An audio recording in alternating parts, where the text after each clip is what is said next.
Yeah. Okay. Good afternoon, good evening, everyone. I am Aaron Lobo, and I'm a conservation scientist, and it gives me immense pleasure to introduce. Can you hear me? Yeah. It gives me a huge pleasure to introduce a very close and long-term friend of mine, Rahul Alvares. We've shared many sort of exciting moments, memories together.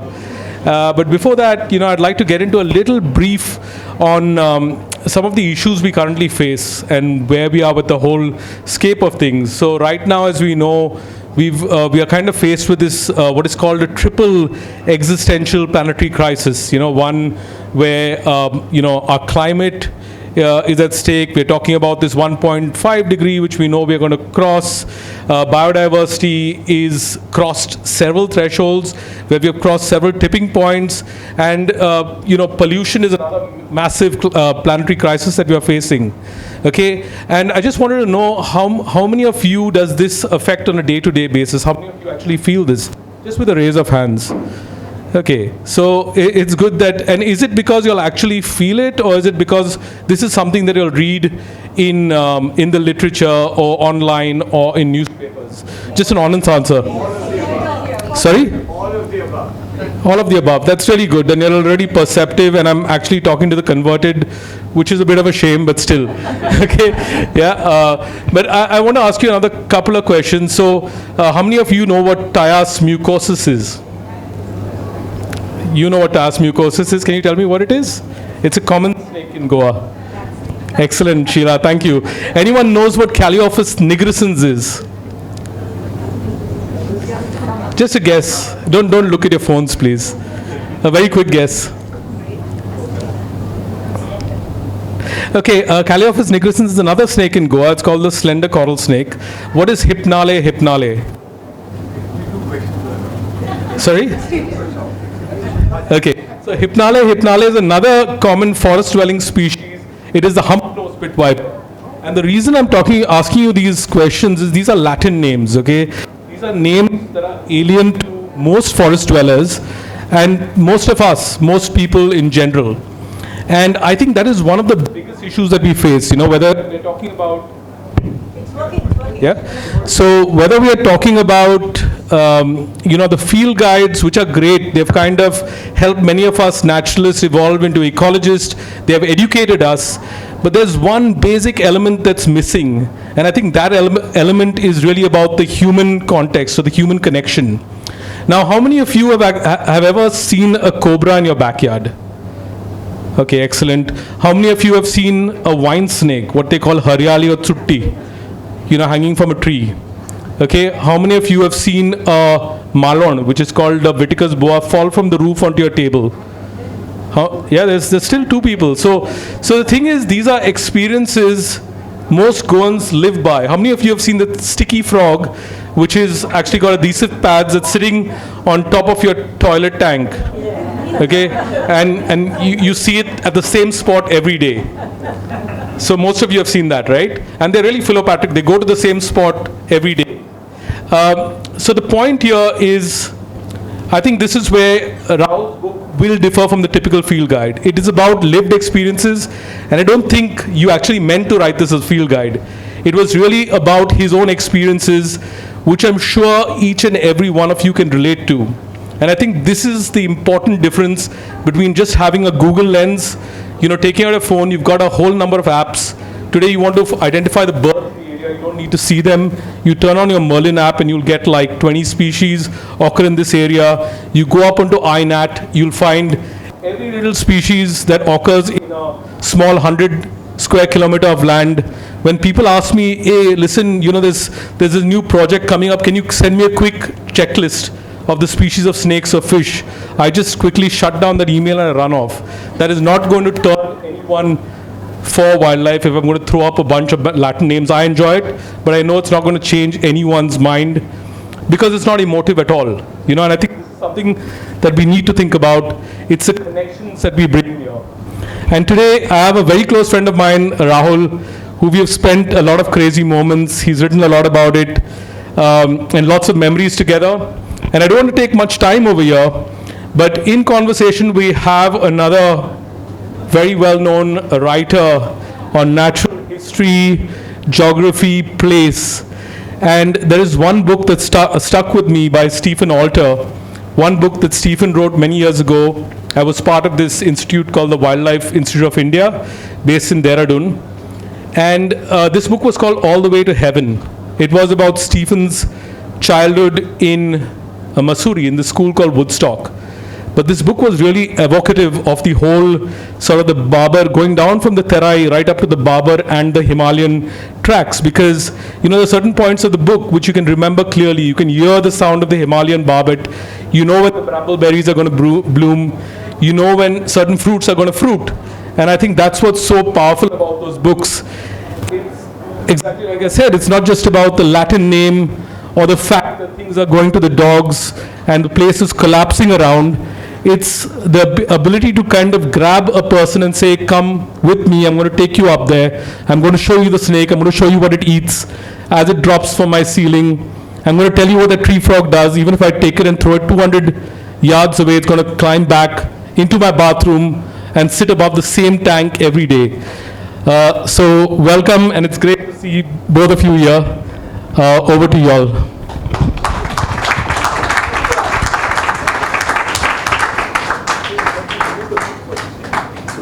Sorry, very important.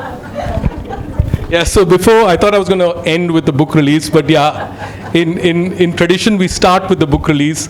So I would like to invite a few people. I need to invite a few very important people on stage. Okay, so Beena Nayak.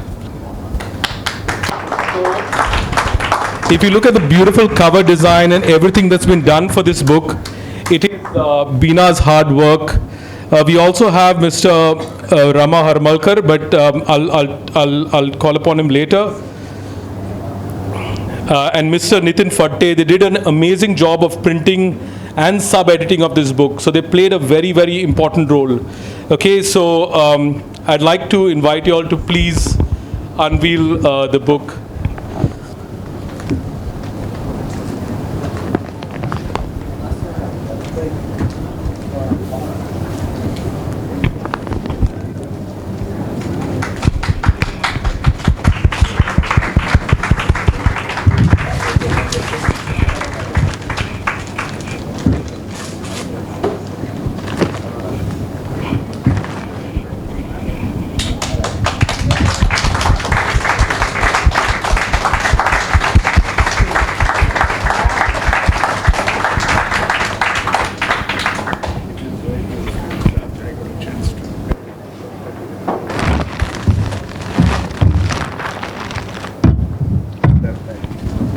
Okay, I think do we have another mic out here? Because possibly need, oh yeah, I'll give you my mic, yeah.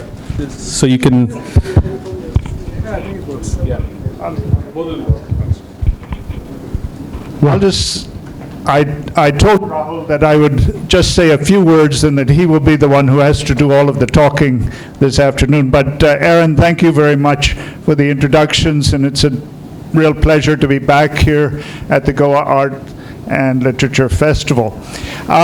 Snakes of Goa is a spectacular book.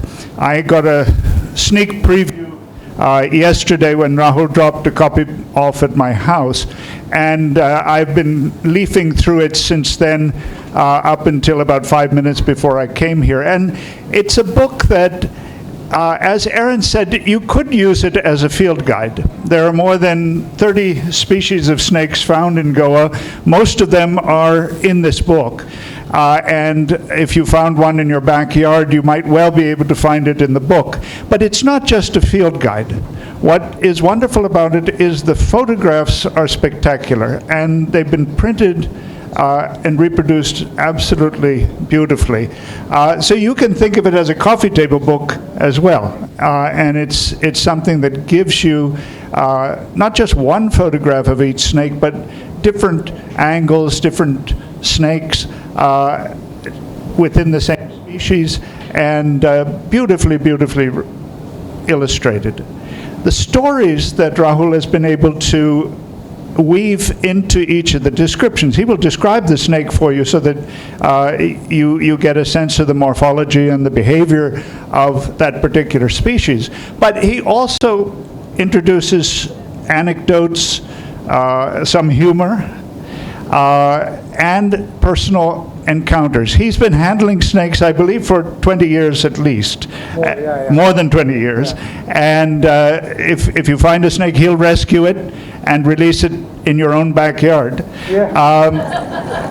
He handles snakes both venomous and non-venomous as well. And he recounts a number of those episodes in this book, so that you can read the book just as you might read a novel in many ways, because it's a sort of snake catcher's diary on one level there. I think my favorite episode that I was reading yesterday was when he rescued a wolf snake from within the chain guard of a motorcycle, and he had to basically disassemble that motorcycle to get this poor wolf snake out of there and then release it. He's also a motorcycle fanatic, so I think that must have broken his heart, taking that bike apart and then rescuing that snake. So I recommend this book highly. It's outside. Please do buy it and share it with your friends and encourage your friends to purchase it, because it really is one of those books that will remain on your coffee table and on your shelf for years and years to come. So congratulations, Rahul, and I'll hand things over to you and let you carry on from here. But thank you.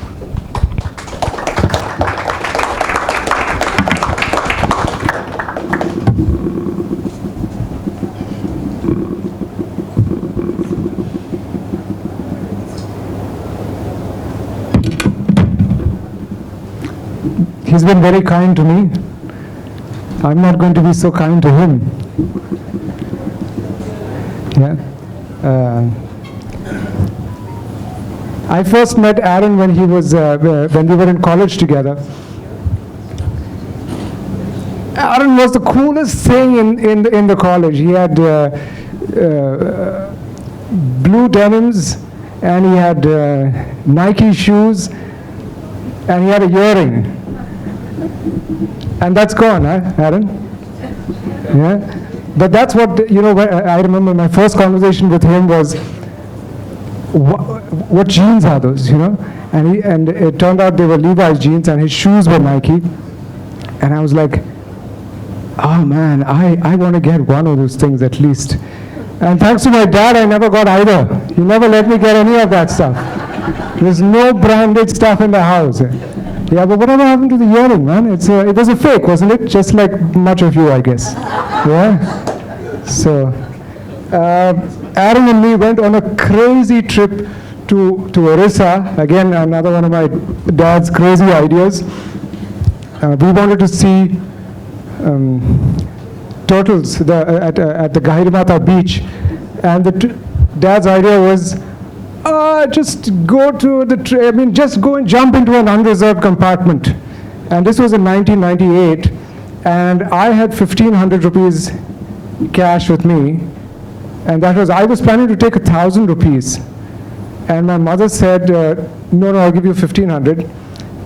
Aaron had 3,000 rupees with him. We went all the way across the country, unreserved. We had nothing on us, really. We didn't even have a phone number on the other end. We had an address of a guy called PK Bal. Yeah? So we land there, unreserved, crazy journey. We are sleeping on people in the train. Yeah? Then we reach there, we get out after like 24 hours. We get to this guy PK Bal's house, and he says, and we said, we've come here to stay. And he's like, Claude, I haven't heard from him in 6 months. And I'm a heart patient, you know, and that was it. We were out the door.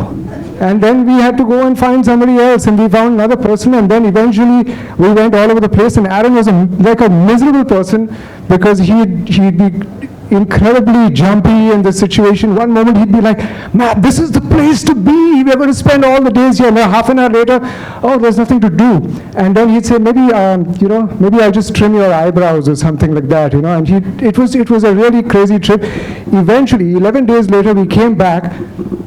Aaron had blown through 3,000 rupees. I had 200 rupees to spare. Yeah, it was that is the kind of that's my friendship with him. We've had so many stories, so many trips we've done together.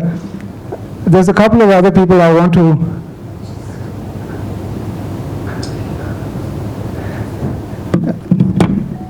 Beena, for doing a fabulous job with the book.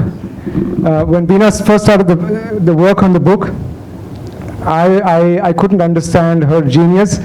I looked at the book and I was very upset, and I was like, I told my dad, I said, "Joe, she's cutting up all my pictures. What is she doing?" But eventually I figured out what you did, Beena. It's a fabulous book, fabulous cover. I'm so happy that we worked with you, that you worked with us, and really thankful for the quality that you have brought into this. I'd like to thank Vivek for this opportunity to be able to launch this book here at the Lit Fest. Nitin Farte, who did the editing, a brilliant job with the editing. It went through several editors. First went through my mother, and then Nitin, and eventually Claude looking at the book. And I'd like to thank Stephen for launching the book. Very grateful. Yesterday when I came over to your house, what did I say? I said, it's a brilliant book, Stephen. It's an amazing book, and he agrees. Yeah, and it's a spectacular book. And besides that, he didn't have to prompt me on that one. It is a spectacular book. yeah. So I'm going to describe to you what snake rescue really meant back in the day, and then after that I would like to open up to some maybe questions and a discussion from you guys. So it's a funny thing, when we started snake rescue, when I started rescuing snakes in 1996 or so, no cell phones, yeah? So somebody just showed up at your house. And it was a very strange thing, because you always had two guys who would come on a motorcycle. They'd come over and then they'd say, "Tum so soira yela." Some of you who know Konkani know what that means. A relative of yours has come over to my house. Nobody wanted to use the word snake. Then the funny thing would be, they want you to come with them on this motorcycle. And three of us have to sit on this motorcycle. It's always a three-man sandwich, So it's a very odd thing. I would end up sitting behind them with a snake hook going all the way there. And all kinds of funny things would happen, because once you would get there, they would ask whether you could, cast a spell and bring the snake down and things like that. And eventually, we would make our way back home on that. But it was just something that I remembered, which was quite funny, that in those days, no cell phones, so we would end up going as three people for this ride. I think if there's anything else, I'm going to discuss that after that. But I'd like to actually, instead of just speaking, I'd like to open it up for a discussion, if any of you guys have anything that you wanted to. I have one question to start with, and then all of you can be thinking about your questions for a moment. Looking at your book and looking at other wildlife books, particularly that have photographs in them, photographing snakes is quite different from photographing birds, for example. You've done a book on birds of Goa as well. Yeah. Can you tell us a little bit about the challenges and how it's different from other wildlife photography? With photographing snakes, a couple of things would happen. First of all, you'll never photograph a snake out in the wild, because when it's out in the wild, if you try to take a picture, you never get it the way. All you end up seeing is a line, really, or a small part of the body. That's it. You don't really see anything else. So to photograph a snake, I would always have to bring it to a particular location. Yeah. Now, when you start photographing, over a period of time, you look at your pictures and you say, this doesn't make any sense. I put a cobra on an area where it's not supposed to be, so it doesn't look proper. So you have to figure out the background also. And eventually, over a period of time, you slowly start getting the snake to look, the photograph to look like it was taken in a place where the snake would be found. Photographing a tree snake on the tree, a cobra maybe on the ground, a snake like a sea snake at the side of the beach. Some snakes are very easy to photograph. You start off with sand boas. They don't really move much. They just sit. It's very easy to get them to curl. Russell's vipers are similar. Some snakes incredibly difficult to handle. Incredibly difficult to photograph. You can be with a rat snake for an hour trying to get it to stay still. It just won't stop moving. So how do you do that? And for me, the most important thing at one point in time was when you're photographing a snake. See, when you're photographing a bird, it has a choice. It can, after a while, if it doesn't want to be at its location, it'll fly off. When you're photographing a snake, you're handling it. How much do you put it through? So it's a personal thing. And what I started to do, what happens eventually is you spend a little time photographing it, and if you get a shot, that's great. If not, you just let it go, and then you wait for the next specimen, And it's a kind of a thing where you have to stop yourself at some point and decide, okay, that's it, I'm done. Otherwise, you'll be endlessly photographing it, looking for that perfect photograph. So the other things, use flash for photographing snakes sometimes. You want to get in tighter on the head and things like that. And of course, the big advantage for me was because I knew snakes, I knew how close I could get, which is why I was able to get in photographs like I'm using in the book, to be actually so close. It was very useful to be a snake handler to get so I could get photographs like that. Are there any other questions?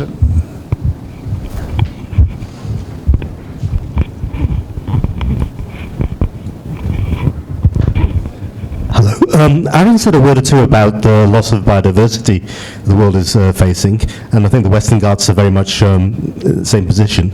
And here in Goa, as you and your father know, development pressure is huge. Can you say a bit about these 30 species of snakes here and say, are any of these endemic, are any of these endangered, or are they doing well? I'll answer some part of that here. There are some endemic species. So the interesting thing is, when you change the habitat, you don't just take away all the snakes. Interestingly, some snakes start to thrive in a particular habitat. Snakes like cobras and rat snakes. So when people ask me, are the snake numbers dropping? Just as when people ask me, is there a particular season when you see more snakes? Is there a particular season when you see less snakes? It's more complicated than that, You still find so many snakes in Goa. So many rescuers got their hands so full. I still get so many calls. So there's a lot of different snakes. A lot of snakes in Goa. What's changing, obviously, is if you cut away a particular kind of habitat and replace it with another kind of habitat, then you've changed the species list. So that is happening for sure. Is something you would want to elaborate on that, Aaron? Would you? So the Western Ghats have a pretty high biodiversity, but it's not just that, it's high endemicity as well. So you have several species like the shield tails. You have pretty much endemicity restricted almost to mountain heads. So they're little islands in like a sea of, valleys. So a lot of these hill-dwelling species like shield tails, I spoke about the coral snakes. So you have one that's endemic to kind of northern Karnataka and Goa, the one I kind of mentioned. There's a huge bunch of other sort of, litter snakes, etc., that you find in these forests, pit vipers, that you find in certain parts of the Western Ghats. So they depend on a very narrow niche.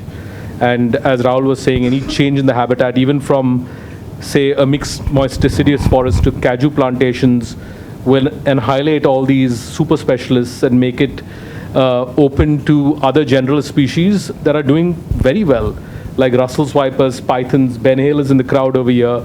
He keeps finding Russell's vipers every other day, cobras. They're doing well. So people say, oh, because they're cutting the forest, they're coming into our house. But no, they're doing well because of you.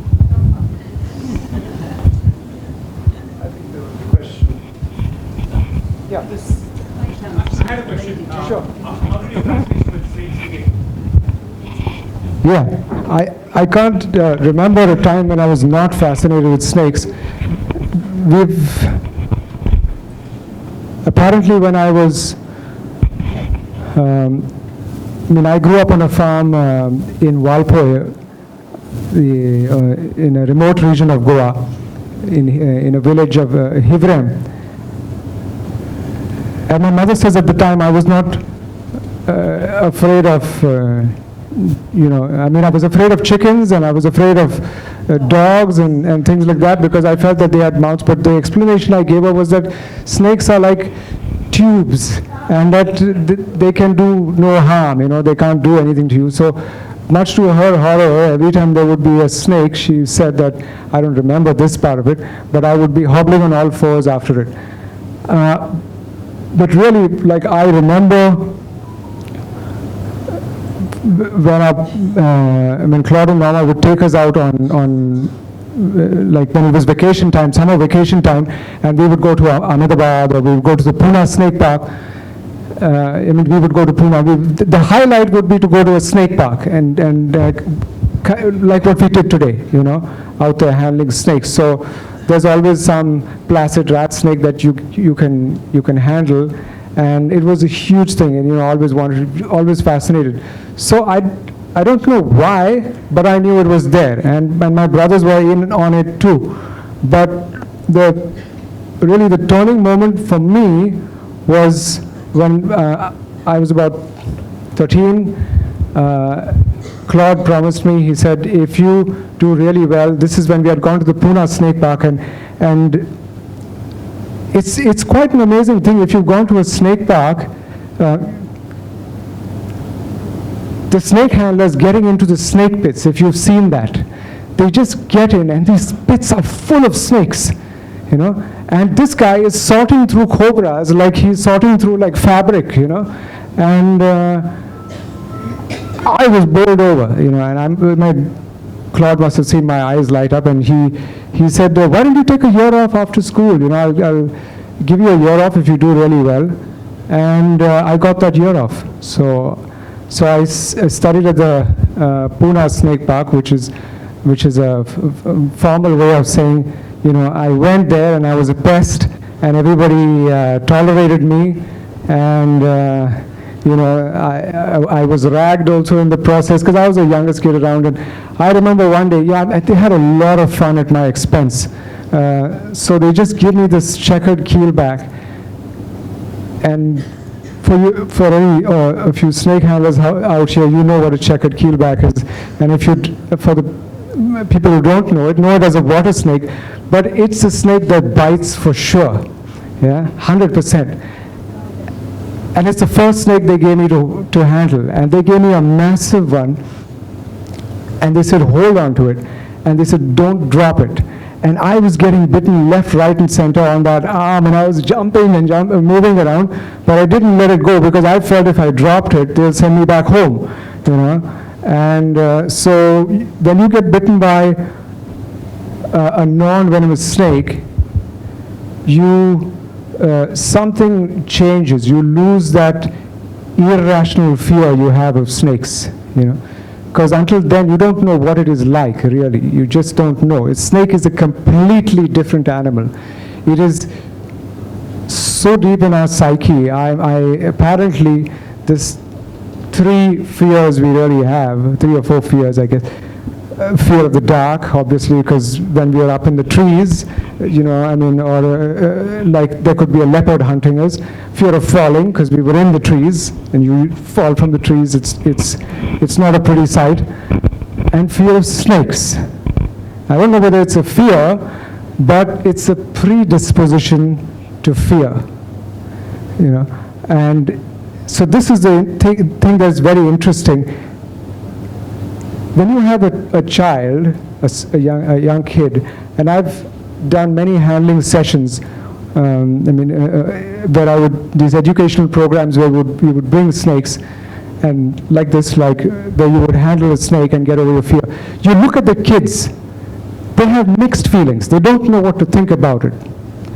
So, but if they see a parent flinch, then they pick up the fear, you know. And when you get bitten by that snake, then you get bitten by a non-venomous snake, that fear goes off. You know, if something changes, you realize it's just a bite. That's it. It hurts, and I've had all kinds of crazy bites. I mean, some of them take a long time to heal. These are all non-venomous snakes, not venomous snakes. Yeah? So, and eventually I got a chance after studying at the Pune Snake Park for about 2 months. I got a chance to go and work at, study at the Madras Crocodile Bank. Some of you might have been there. There's this tribe there, the Irula tribe, incredible.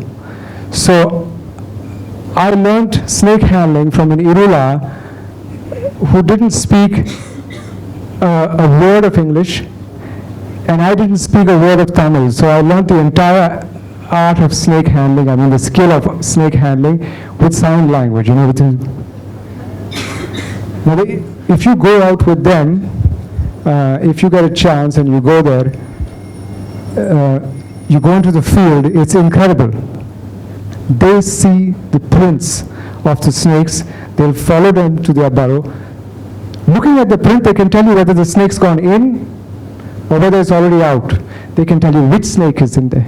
And using nothing but a crowbar, they will dig it out, and if it's a venomous snake, they bring it to the venom extraction center where the venom is extracted, and eventually the snake is released back into the wild. So I didn't get to the level where I can track snakes, which is very disappointing for a lot of people in Goa, because till a few days ago somebody called me up for a snake and he's like, "Isi line mein hai." And I said, "Isi line?" So I said, "You show it to me where it is." But this is the thing, people, when you go to rescue a snake, people don't just expect you to handle it, but they expect you to be able to see it, have this X-ray vision. I said I have a better chance of finding all the other snakes than that snake because it's surely gone. Yeah? So I didn't get to being able to track a snake, but handling a snake, that's the skill of that I learned from them. Anything else? I think there was a question right here. Have you ever come across a category that can be called a friendly snake that you can make friends with? And A category of friendly snakes. Two-legged. So you know, I'm going to make a distinction on certain, I mean, just the way I understand this terminology, or these certain words, because people sometimes use the word, they'll say dangerous, or that's not a dangerous snake. For me, none of the snakes are dangerous, period. Because for me, something that is dangerous is, first of all, at least have to actively come and seek you out and want to do harm to you, and for a good reason. I mean, for no reason, I would say, actually, not for a good reason. So if you define a dangerous animal in that way, then it doesn't qualify at all. You could have a snake 1 foot away from you. You could have pretty much any snake in the world almost. And as long as you're not stepping on it, you're doing fine. It's not going to fly at you, it's not going to jump up at you. So when we're talking about, so I would say there's venomous snakes and non-venomous snakes. And if you're looking for that friendly snake, then we're looking for it obviously in the non-venomous category, I guess. In the non-venomous category, you have snakes behave in different ways. You can have checkered keelbacks, like we talked about. They start biting even before you're close enough. Yeah? They're already biting in the air. And then you have some like the earth boa, which if you, I mean, right from the beginning when you hold them, they very rarely, they don't do anything. And most often they just try to hide their head under their coils. So does a snake really want to be friends with us? So for it to be, I don't feel it really has an interest because they see things completely in a different way. I feel snakes find human beings pleasant at times, like if a snake is really cold, like say if it's in a bag and it's been in the cold, and you sit with it, it will be very happy to sit with you because it is warming itself. But eventually it's going to get warm enough and it's going to want to go away. Now if you think that over a period of time that you can call out its name and then it's going to fetch you a newspaper, that's not going to happen. Yeah? So, sorry, go ahead. Actually, coming to this, Yeah. there's a lot of mixed stories about Russell vipers. Yeah. Who leap, and then when you go for classes and sessions with experts, they will say that no snake jumps. But when you hear anecdotal stories of people being bitten, they say the Russell viper tends to jump or is more aggressive. And I think Goa has a lot of Russell viper snake bite. Yeah. Can you just shed some light on this particular species? And Yeah, is it actually, aggressive? you Is it remind me of something that's interesting about snakes, is how we perceive these things, if you put a rat snake in that corner, then you go towards it, it is going to lunge towards you. It's got nowhere else to go. It's got two walls, on either side. There's only direction is towards you. It's the same snake in another environment because see, if the snake feels you're moving very quickly towards it, the strategy has to change, So it may try to frighten you, but it's taking care to miss. Most of them are taking care to miss. Yeah, so they just want to frighten you. So it depends on the snake, first of all. The species of snake, it depends on the temperament. You have different snakes, they have individual personalities. When I was handling these cobras at the Madras Crocodile Bank, they had 11 pots, okay, and they were doing research. They had raised these cobras from birth, okay, and I still remember this number, cobra number 11. That snake was like almost like it was always striking. And then they had another one, cobra number 4 or 2, I can't remember, super placid, raised from birth, been handled by the same handler. Completely different temperaments.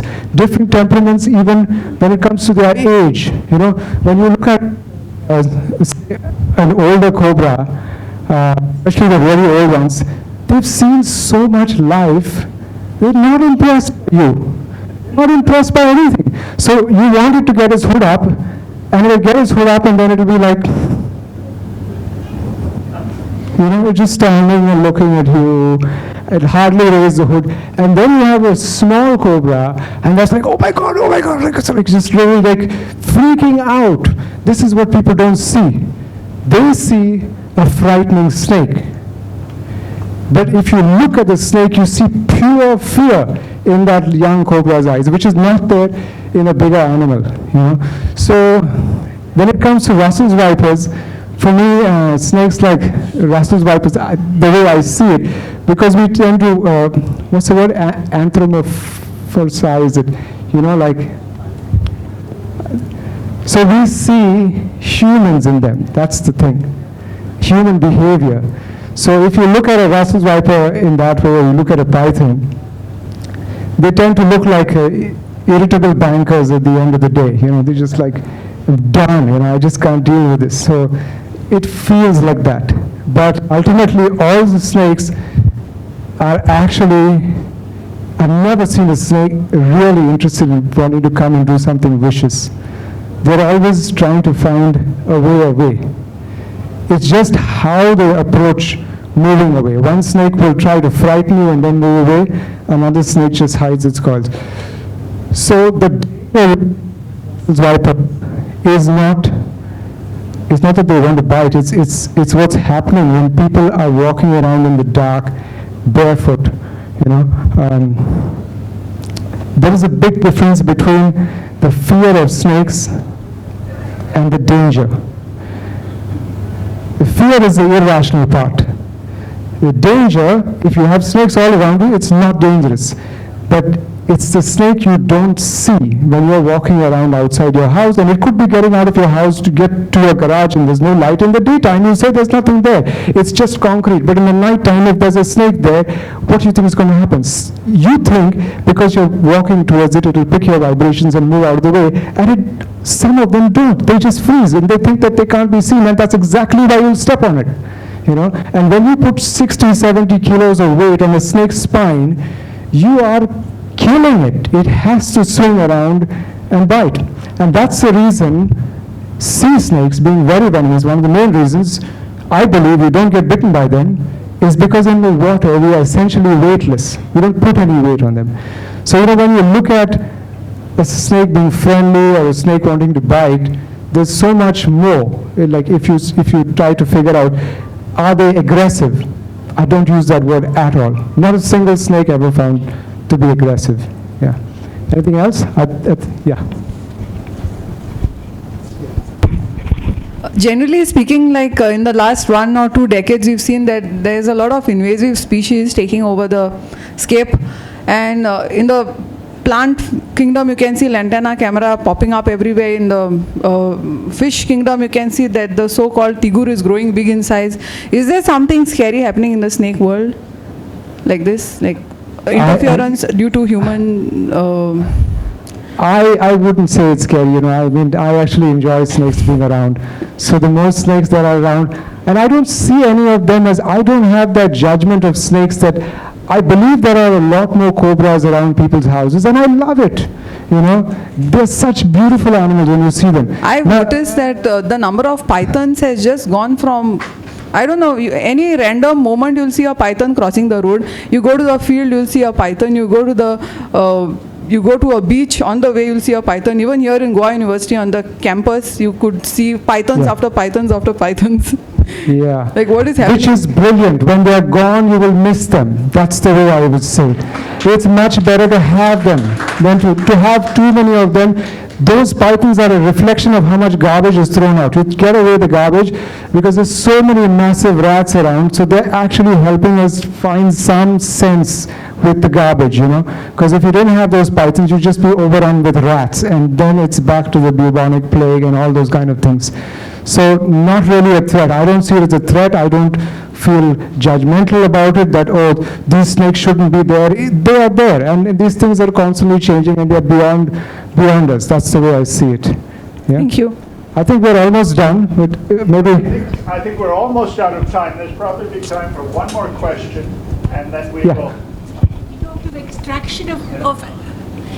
of extraction of venom from the snake. Does it harm the snake after it's extracted? So it all depends on how the snake... it's an art, right? Like anything. So you have to pin the snake down, and then you have to hold it behind the jaw muscles, and then you have to get it to bite into a cup. Obviously, the snake is not excited about this. I mean, if the snake thinks it's being like, it bites out of that fear. But it's the only way to really make this anti-venom. There's no other way. Now, apparently, sometimes when people are, some snake handlers, when they're trying to get the venom, they will try to squeeze the venom glands, but that's a tricky thing, because if you do that, you can end up with traces of blood in the venom, and then that ruins the quality of the venom. So ideally, so it's really the hand of the snake handler who is extracting, really the care. And you can see the difference in Goa also with different snake handlers, different styles completely. Like many of them want to jump and dance and show it to be this way, and then they'll hold it that way, and then for many of us, we just want to see it go into the bag, you know. So what's the minimum amount you need to do to get that venom? And it's going to vary from one snake handler to the other, but definitely not something like I said, the snake does willingly. You still have to put it through that. Yeah. Great, thank you very much, Rahul. This was fascinating, and I know we could have stories for another hour, but they're all in this book. And I urge you to purchase a copy and get Rahul to sign it for you outside here in the lobby. So thank you very much. It was fascinating. Thank you. Thank you, Aaron, as well. With that, we end today's sessions of GALF. I hope to see you all here tomorrow. I think we start at 9 tomorrow in Aboli. Thank you. Good night.